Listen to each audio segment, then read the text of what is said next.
Welcome back students. So next point is end of the Cold War. The Cold War that had dominated international politics since 1945 came to an end. It was an important event that happened towards the end of the last century. There were many reasons for the end of the Cold War. So first one is the Soviet Union adopted the policy of opening up the economy. The state loosened up its control of the economy. So second is the then president of the Soviet Union, Mikhail Gorbachev, implemented the policies of perestroika, means restructuring or reforming the economic and political system, and glasnost means openness. Due to these policies, the control over the media reduced. Important changes took place in the political and economic spheres. That is, these spheres were restructured. This gave impetus to democracy.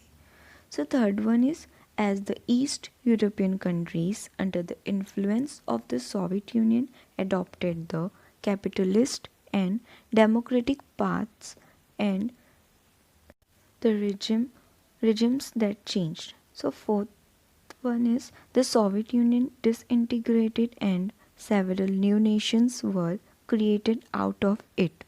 Russia was the biggest country in the Soviet Union. So next point is post Cold War world.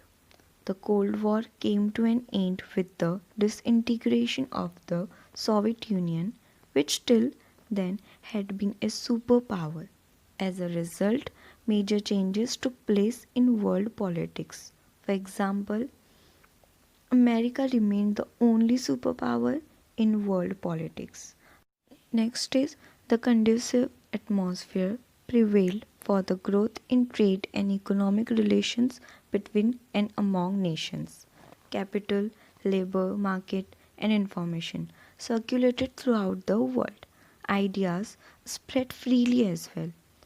As all nations of the world decided to give priority to trade relations, the idea of giving aid to other nations fell behind.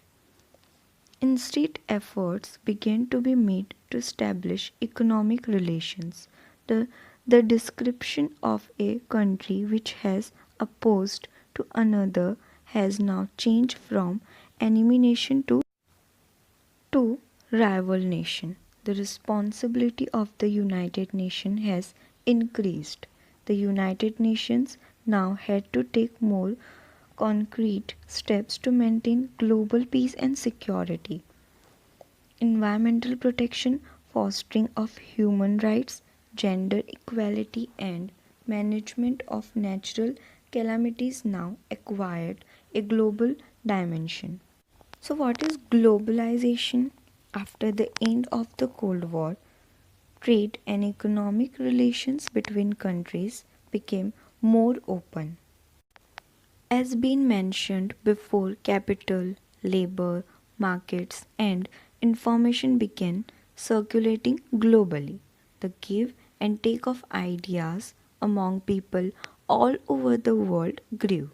Due to the revolution in information technology, different events and development began to be known everywhere. The boundaries between nations did not remain as sacrosanct as they were before. All these processes are together called globalization. Just as globalization has brought us benefits, it has also caused losses. For example, as the economies of different countries got linked with each other, trade increased, economic unification grew, plenty of products became available in the market, but at the same time the gap between the poor and the rich nation did not reduce. In the last chapter, we studied the global developments from 1945 onwards. We understood the world in the Cold War period, the arms race, and the efforts at disarmament. We also learned about the meaning of globalization. In the next chapter, we shall study India's foreign policy. Thank you for watching.